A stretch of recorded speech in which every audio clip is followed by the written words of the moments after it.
전 오늘 프랑스 파리 근교에 위치하고 있는 침층 지하 처분장 실증 시설에 가고 있습니다. 여기에서는 이제 방사성 물질을 지하 500m 밑에서 처분하는 그런 연구를 진행 중이고요. 여기 있는 이 땅의 토지의 상태, 그리고 지하수 조건, 집안의 상태 등 여러 가지 복합적인 연구를 통해서 이 지역이 지하에 방사성 물질을 매립할 수 있는 그런 지역인지를 평가하는 그런 연구소로 가고 있는 중입니다. 저는 지금 지하 500m로 이동하는 중입니다.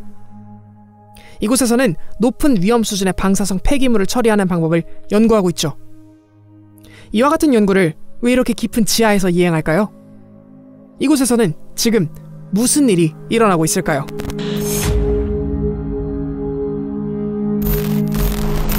안녕하세요, 쿠키입니다. 그리고 여러분께서는 과학쿠키 채널을 보고 계십니다.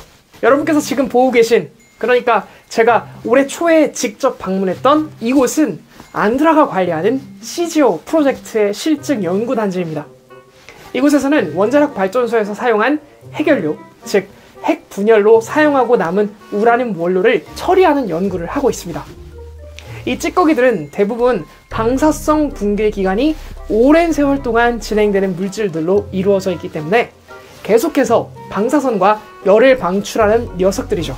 때문에 이들이 무분별하게 환경에 노출되면 생태계에 지대한 영향을 끼치게 될 수도 있으며, 이 자칫하면 인간 생활권에 방사능 물질이 유출될 수도 있기 때문에 이들을 안전하게 매립하기 위한 연구는 매우 필수적입니다. 이곳에서는 이를 방지하며 안전하게 방사성 물질을 매립하기 위한 다방면에 관한 연구가 진행되고 있습니다. 이곳을 관리하는 안드라라는 기관은 프랑스의 유일한 국립 방사성 폐기물 관리 기관입니다. 국가가 정한 2개의 주요 관련법에 근거하여 방사성 폐기물을 처리하는 실무를 이행하고 있죠. 이 법은 각각 1991년 그리고 2006년에 제정된 방사성 폐기물 계획법으로서 폐기물 관리의 정책과 전략의 기본 원칙을 정하고 이에 따르는 업무 수행 수단을 규정하고 있습니다. 프랑스는 현재 생산되는 전기의 대부분을 원자력 발전에 의존하고 있습니다. 그 비율은 약 70% 수준으로 나타나고 있죠. 우리나라에 비해 약 30%가 높습니다. 대단히 큰 비율이죠. 국가에서 사용되는 대부분의 전기를 원자력 발전에서 만들어지는 에너지로 공급받고 있다는 의미가 됩니다. 프랑스 내에서 운영하고 있는 원전의 수는 총 71기. 이 수치는 현재 새로 짓고 있는 1기와 운전 정지된 14기를 포함하고 있는 수치입니다. 취재가 이루어지고 얼마 지나지 않은 2022년 2월 10일 에마뉘엘 마크롱 프랑스 대통령은 2050년까지 최대 14기의 신규 원전을 더 건설하겠다는 계획을 발표했습니다. 기후변화에 대비하기 위해 세계가 가지고 가던 탈원전 기조에서 원전 강화 전략으로 회귀하겠다는 그의 모멘텀은 2022년 4월 재선에 성공하며 프랑스 국민으로부터의 지지를 얻었습니다. 2011년 3월 도호쿠 지방의 태평양 해역에서 발발한 지진에 의해 일본 후쿠시마현의 오쿠마마치에 위치한 후쿠시마 제1원자력 발전소에 위치한 원자력이 폭발하여 방사능 물질이 유출되는 사고가 일어났습니다. 이에 세계사회는 방사능 물질의 유출 가능성에 대한 우려의 목소리를 한데 모았고, 이는 탈원전이라는 방향성이 만들어지는 결정적인 계기가 되었습니다. 그러나 세계는 이전과 다름없이 에너지를 필요로 했습니다. 1인당 에너지 소비량의 지속적인 증가는 에너지 총생산의 절대량을 증가시켰고, 대부분의 에너지를 화석연료에 의존하는 산업활동의 특성상 이산화탄소와 메테인의 배출은 계속 늘어만 갔죠. 이를 막아내기 위해 친환경, 녹색 성장을 위한 전략으로 꼽히던 태양광과 풍력 발전은 전기를 생산하기 위한 환경 의존도가 지나치게 높아 덕커브 또는 전기 과잉 생산 등의 문제를 야기했습니다. 세계는 다시 이와 같은 문제를 해결하기 위한 대안으로서 원자력 발전을 계속해서 전력을 공급하기 위한 수단, 즉 기저전력을 공급하기 위한 수단으로서 인식하게 되었습니다. 문제는 원전을 가동하면 계속해서 우라늄 핵분열의 산물들인 불안정한 원소들의 잔해들이 남는다는 것입니다. 이것을 고준위 방사성 폐기물이라고 부릅니다. 원전 에너지 비율이 70%를 넘는 프랑스에서는 다행스럽게도 이 고준위 방사성 폐기물을 처리할 수 있는 시설이 있습니다. 이곳에서 독성, 즉 방사선을 오랜 세월 동안 방출하는 원소들만 따로 모아서 찌꺼기들을 매립하기 위해 실증하고 있는 프로젝트가 바로 안드라가 운영하는 CGO 프로젝트입니다. 프랑스는 원자력 발전으로 생성된 폐기물 관리 원칙으로서 다음과 같은 항목들을 기반으로 사용 후 해결료 처리에 관한 업무를 이행하고 있습니다. 첫째, 주민의 안전과 환경 보호를 최우선시한다.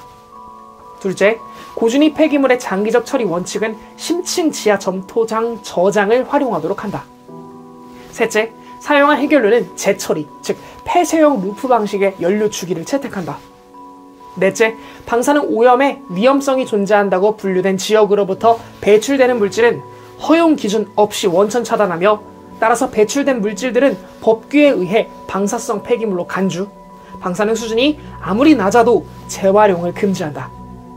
그리고 마지막 다섯째, 방사성 폐기물의 주요 관리 주체 규제기관인 NSA, 대규모 방사성 폐기물을 배출하는 원전회사인 아레바, EDF, 그리고 방사성 폐기물 관리 운영기관인 안드라는 각각 독립기관들이지만 다음 세대가 짊어져야 할 방사성 폐기물에 대한 부담을 최소화하기 위해 투명한 방식으로 상호 교류 그리고 협력하여야 한다. 이와 같은 원칙을 기반으로 안드라를 중추로 하여서 프랑스에서 생성되는 고준위 방사성 폐기물들은 안전한 처리와 매립을 위해 계속해서 연구되고 있는 것입니다. 그렇다면 우리나라의 경우는 어떨까요? 현재 우리나라는 약 24기의 가동 원전, 3기 추가 건설 원전, 그리고 2기의 정지 원전을 보유하고 있습니다. 이것은 2021년 1월부터 7월까지의 국내 에너지원별 발전량 현황입니다. 그래프를 통해 알 수 있듯 원자력 발전은 국내 주요 전력 생산원 대비 약 27%의 전력을 공급하고 있다는 것을 알 수 있습니다. 우리나라의 전력 공급에 있어서도 중요한 입지를 담당하고 있으면 자명해 보입니다. 그러나 문제는 원전의 발전이 지속되면 될수록 계속해서 고준위 방사성 폐기물들은 누적되고 있다는 것입니다. 현재 우리나라에서는 고준위 방사성 폐기물에 대한 관리가 원자력 발전 사업자의 책임 하에 발전소 부지 안에 계속해서 쌓아두는 방식으로 이루어지고 있다는 것입니다. 그리고 이들은 지금 포화 상태에 직면하고 있습니다. 2021년 3분기 말을 기준으로 고준위 방사성 폐기물 다발의 개수는 총 50만 4,809다발이며 전문가들은 2031년 고리 한빛 원전을 시작으로 국내 고준위 방패물 저장 시설의 포화가 서서히 시작될 것으로 전망하고 있습니다. 이를 위해 국내에서는 어떤 노력을 하고 있을까요? 과학국에서는 이와 관련된 내용을 알아보기 위해 해당 업무를 수행하고 있는 기관인 한국원자력환경공단에 방문하여 관련 전문가와의 인터뷰를 진행해 보았습니다. 간단하게 자기소개를 부탁드리겠습니다. 원자력 공학을 전공을 했고 처음에 이제 박사학위를 하고 나서 발전회사에서 근무를 하다가 2009년에 이제 저희 공단이 설립되면서 이제 이전을 했고 그 이후에는 저희 공단에서 방패물 관리 시설에 대한 안전성과 관련된 부분들 지금 운영하고 있는 1단계 동굴 처분 시설 그리고 2단계 이번에 허가받은 표층 처분 시설에 대한 이제 허가 서류까지 준비를 하다가 정책이나 기획 쪽 일을 하고 있는 박진백이라고 합니다. 고준위 방사성 폐기물 관리라고 하는 것을 주제로 우리나라에서도 앞으로 방사성 폐기물에 대한 관리를 본격적으로 하겠다라고 하는 지침도 나오고 있는 것 같고 논의가 되고 있는 것 같은데 관련된 질문을 좀 몇 가지 드리고자 하는데요. 가장 먼저 이제 우리나라는 현재 고준위 방사성 폐기물 관리를 위해서 어떤 거를 하고 있는지를 좀 듣고 싶습니다. 좀 이해를 돕기 위해서 이제 사용 후 해결료라는 단어가 있고 또 고준위 방사성 폐기물이라는 단어가 있는데 공식적으로 우리나라에는 고준위 방사성 폐기물이 없어요. 공식적으로요? 네, 이제 법적으로 보면 사용 후 해결료는 이제 원전에서 저장을 임시로 하고 있는 상황이고, 정부에서 그 사용 후 해결료를 폐기하기로 결정을 하면 사용 후 해결료에서 고준위 방사성 폐기물이라고 이제 지위가 변경되는 상황. 근데 아직까지 그런 적은 없는 상황이고, 그럼에도 불구하고 앞으로 발생될 그런 고준위 방사성 폐기물에 대한 준비를 정부에서는 해야 되겠다. 그래서 이제 작년에 이제 고준위 방사성 폐기물 관리 기본 계획을 이제 확정을 한 상황. 우리가 가지고 있는 건 사용 후 해결료인 거고, 뭐 월성이나 고리나 이런 다양한 우리나라의 그 원자력 발전소 내에 있는 사일로 안에 보관이 되고 있는 건가요? 지금 현재 원전에서는 발전을 하고 나서 난 이제 사용 후 해결료를 수조나 이제 건식 방식으로 소내에서 임시로 저장을 하고 있고. 임시로 하고 있는. 네, 그래서 임시 저장이라는 용어를 사용을 하고 있고요. 네. 그 임시로 저장된 사용 후 해결료는 이제 고준위 방사성 폐기물로 지위가 변경되면 지금 우리나라 발전소가 바닷가에 이렇게 흩어져 있으니까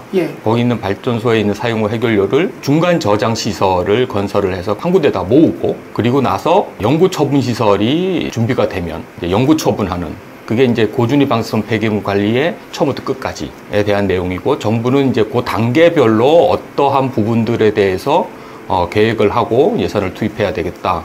이제 그런 계획을 기본 계획에 담은 거죠. 고준위 방사성 폐기물과 사용용 해결료 저희가 이제 나눠서 용어를 쓰고 있는데, 사용용 해결료가 고준위 방사성 폐기물로 변하는 단계에서는 어떤 작업이 이루어지나요? 원자력 진흥위원회가 있고 원자력 안전위원회가 있잖아요. 그 진흥위원회에서 이 사용용 해결료는 더 이상 사용하지 않고 폐기한다라고 이제 결정을 위원회에서 하게 되면 고준위 방사성 폐기물이 공식적으로 발생을 하는 걸로.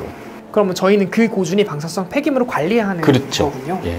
지금 임시 저장되어 있는 거를 중간 저장 시설로 운반을 하고, 중간 저장 시설에서 저장을 일정 기간 하고, 영구 처분 시설로 처분까지 하는, 그거에 필요한 뭐 기술, 인력, 비용, 그리고 이제 주체, 이런 부분들을 정부에서 자세하게 기본 계획에 담은 거죠. 그렇군요. 그럼 그 기본 계획이라고 하는 게 제가 듣기로는 7대 추진 계획으로 알고 있는데, 이것에 대해서도 좀 말씀해 주시면 좋을 것 같습니다.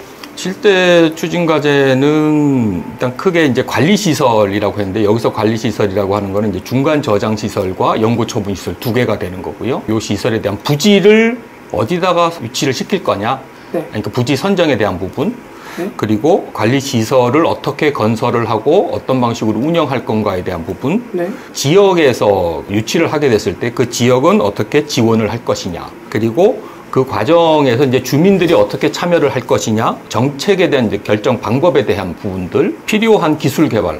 지금 우리가 기술이 이제 아주 없는 게 아니고, 시작은 97년부터 예. 과기부 그리고 산업부 통해서 이제 계속 정부에서 지원을 해왔고, 네. 일부 분야에 따라서 운반저장 같은 경우는 한 70% 이상, 부지를 선정하는 그런 기술들에 대해서는 한 60%, 처분시설에 대한 안전성을 설명해 줄 수 있는 그런 기술들은 한 50% 정도로 지금 인지를 하고 있기 때문에, 그럼에도 불구하고 영구 처분 시설을 하기 위해서는 필요한 기술들은 어떤 것들이 있겠다, 이제 그런 부분들도 7대 중점 과제에 포함이 돼 있고, 예. 또 하나는 그러기 위해서는 이제 인력이 필요할 텐데, 인력은 어떤 식으로 양성을 해서 교육을 시켜서 사업에 투입을 할 건가, 그런 부분들. 그리고 마지막으로 관리 사업을 위한 어떤 제도적인 부분들에 대해서 어떻게 준비를 하고 계획을 잡아야 그 사업이 순탄하게 갈 수 있겠느냐, 그런 부분들. 그래서 7개의 과제가 기본 계획에 포함된 겁니다. 그렇군요. 기본 이 추진 과제 중에서 국민들이 관심을 가질 수 있을 만한 게 부지 선정과 건설 운영, 뭐 이런 쪽일 것 같은데요. 먼저 부지 선정은 어떤 식으로 이루어지나요? 제일 먼저 해야 되는 게 부지 선정이죠. 부지 선정을 하려면은 어떤 기준에 따라서 부지를 선정할 건가에 대한 준비부터, 국립공원이라든지 도로라든지 대도시라든지 이런 부분들은 일단 배제를 먼저 한다고 하고, 지역에서 공모를 할 겁니다. 아, 그렇군요. 그래서 이제 지역에서 손을 들면 그 지역에 가서 주민의 의견을 확인을 하고, 네. 그 다음에 이제 부지에 대해서 이제 기본 조사를 하고, 추가로 필요하다고 그러면은 이제 상세 조사를 들어가고, 그 결과를 주민한테 공개를 하고 주민의 의사를 다시 한번 확인을 한 다음에 네. 정부위원회에서 확정을 하게 되면 이제 사업은 부지가 확정되고 그 네. 이후 단계로 넘어가게 됩니다. 여기서 말하는 기본조사랑 상세조사라는 거는 이제 그 부지가 안전하게 처분을 해야 되니까 그 안전성에 대한 어떤 검사 뭐 이런 것들도 종합적으로 그렇죠. 포함이 되겠죠. 뭐 중저준위 방사성 폐기물도 마찬가지지만은 고준위 방사성 폐기물을 인간으로부터 격리하는 게 영구 처분의 궁극적인 목표이기 때문에 네. 거기에 처분을 해도 인간에게 큰 영향이 없다라는 거를 보여줘야 되는 상황이잖아요. 예. 그러니까 지금 땅속이기 때문에 우리가 들어가 본 적이 없어요. 땅속이 상당히 불확실하기 때문에 네. 기본조사, 심층조사라는 단계로 구분을 해서 연계를 해가지고 데이터를 확보를 하고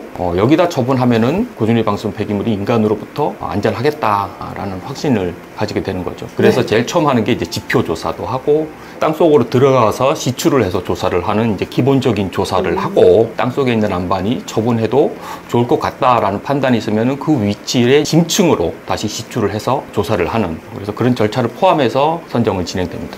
그렇군요.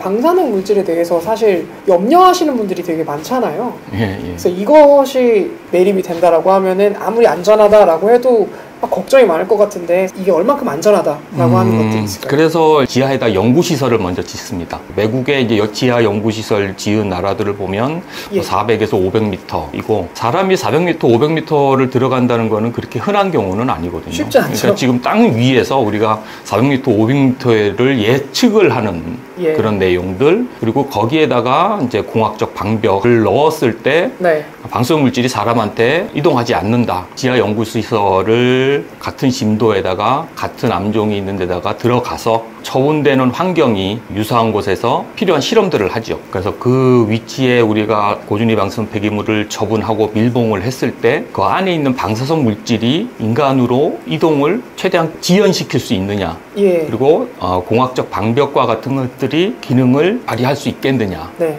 이제 그런 부분들에 대해서 이제 연구 시설을 지어서 일정 기간 동안 필요한 실험들을 합니다. 어느 정도 충분히 데이터가 나오고 또 그리고 그런 시설은 또 주민들이 궁금해 하실 수도 있기 때문에 주민들한테 이제 그 연구 시설을 보여주고 실제 고준위 처분 시설 방사성 폐기물은 이러한 시설에다가 처분을 할 거다. 저희들 계획뿐만 아니라 외국에서 그런 지하 연구 시설을 운영하는 나라들도 이제 그런 논리로 시작을 하고 있는데 네. 문제는 이제 그 나라들의 땅속 환경 네. 이 우리나라와 다르더라. 아, 그렇죠. 그래서 이제 외국에서 나온 결과를 저희들이 참고는 하지만 실제로 우리가 처분할 부지를 잡아서 그 여기 있는 환경을 우리 걸로 만들기 위해서는 예. 한번 들어가 봐야 되겠다. 그럴 목적으로 지하 연구시설도 계획을 하고 있습니다. 저희 코라드는 이제 정부와 이제 주민들 사이에서 예. 소통을 잘 해야 돼요. 아. 그래서 저희들 일의 100%의 한 절반은 그거에 해당이 되는 거고 네, 설득하네. 나머지는 이제 기술적으로 푸는 부분, 사업적으로 푸는 부분 절반 정도 된다. 경험을 해보니까는 이제 그런 부분들이 점점 더 중요해지더라고요.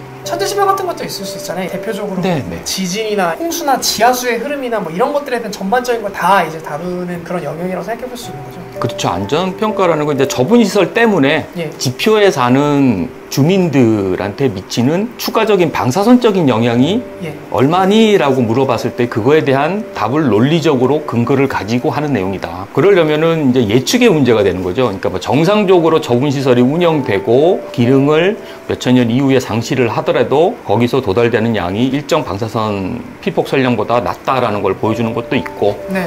비정상적으로 지진이 발생을 한다거나 예. 이제 그럴 경우에도 법에서 정한 거는 최소한 만족을 하고 그럼에도 불구하고 안전하다는 근거들을 계속 뽑아내는 이제 그런 작업들을 하는 거죠. 처음에는 법적 요건만 만족시키면 되는 줄 알았는데 뿐만 아니라 그럼에도 불구하고 추가적으로 안전한 어떤 근거들을 수집을 하고 있는 거죠. 그렇군요. 국내에도 안드라 지하 처분시설 연구단지처럼 실제로 지하에 들어가서 연구를 이행하고 있는 곳이 있을까요? 2002년부터 원자력 연구원에서 최대 심도가 120m라고 들었어요. 예. 그러한 시설을 조그맣게 만들어서 원자력 연구원 부지 안에서가 설치를 하고 지하 연구시설에서 할 수 있는 그런 연구들을 계속 하고 있는 상황이죠. 공학적 방벽이 지하수와 접촉을 했을 때 그리고 사용 후 해결료에서 발생하는 열하고 관련된 이슈들 방사선 물질들이 이동이 정확히 1년에 몇 cm가니 몇 밀리가니 이런 거를 측정을 하는 단계 그런 것들을 하고 있고 거기까지 기초하는 기술을 지속적으로 우리나라에서도 진행을 해왔습니다. 그렇군요. 우리나라에서도 이제 고준위 방사성 폐기물을 어떻게 관리할지에 대해서 이제 조금 법률적이고 제도적으로 좀 관심을 갖는 것 같은데 이런 기반 관련된 확립은 어떤 식으로 이루어지고 있는지를 좀 설명해 주면 좋을 것 같습니다. 다행히도 작년에 이제 기본 계획이 만들어지고 예.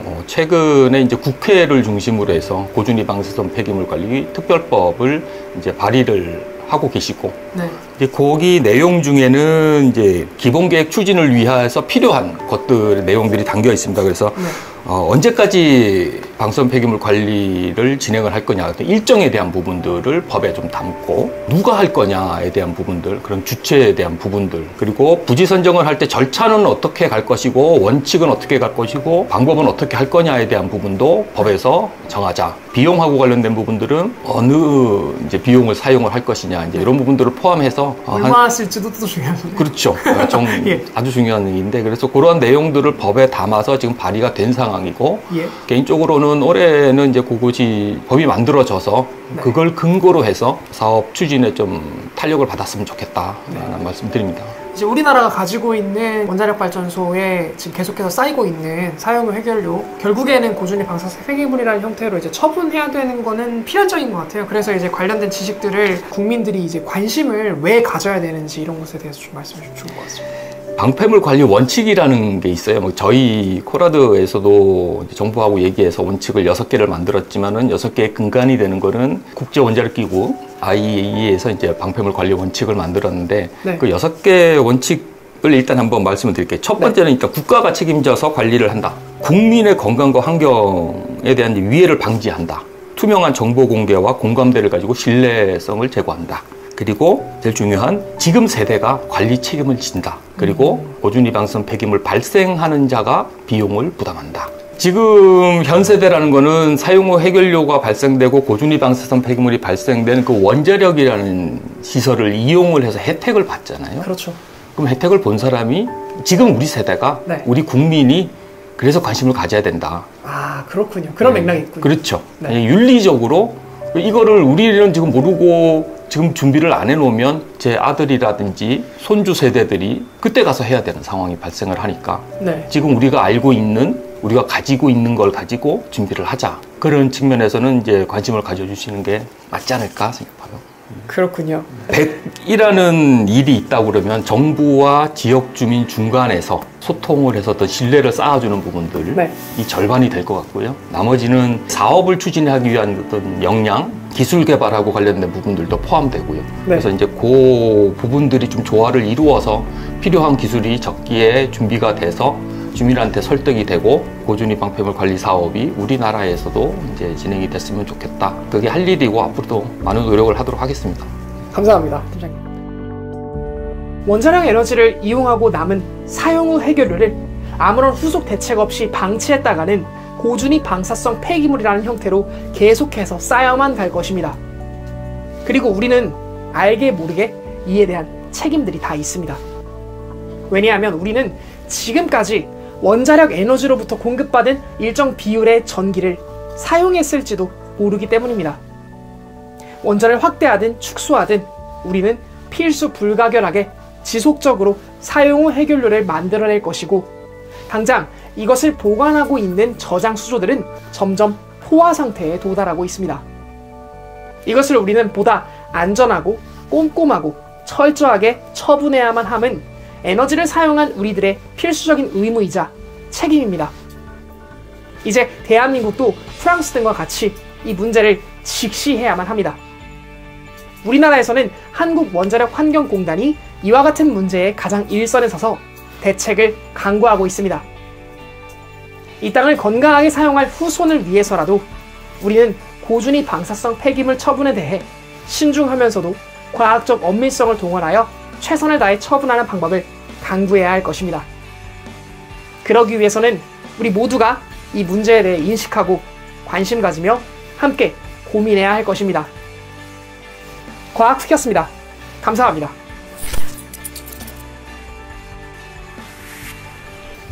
영상 유익하셨나요? 오늘도 제 채널을 통해 여러분의 과학적 안목에 작은 도움이 되었길 바랍니다. 제 채널은 여러분들의 영상 몰입을 위해 메인 영상이 진행되는 동안에는 광고가 노출되지 않도록 임의로 설정하고 있습니다. 그러한 이유에서 채널 운영의 대부분은 후원금 그리고 영상 제작 지원을 통해서 이루어지고 있죠. 아래 설명란에 있는 링크 또는 구독 버튼 옆에 있는 멤버십 가입으로 채널에 후원을 해주실 수 있습니다. 여기 크레딧으로 올라가고 있는 모든 분들께서도 후원을 통해서 채널 운영을 도와주시고 있죠.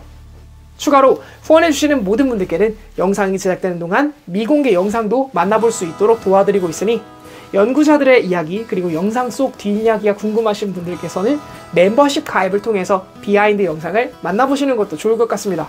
영상 끝까지 시청해주셔서 감사드립니다. 전 또 다음 영상으로 여러분들을 찾아뵙도록 하겠습니다. 언제나 그랬듯 과학을 쿠키처럼